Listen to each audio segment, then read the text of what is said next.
జీవితమొక పయనమని గమ్యము తెలియదని తెలిసిన ఈ మనిషి పయనమాగదు.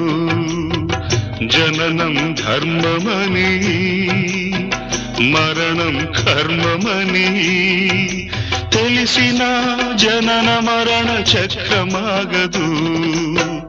మరణం తథ్యమని ఏ జీవికి తప్పదని తెలిసిన ఈ మనిషి తపనాగదు.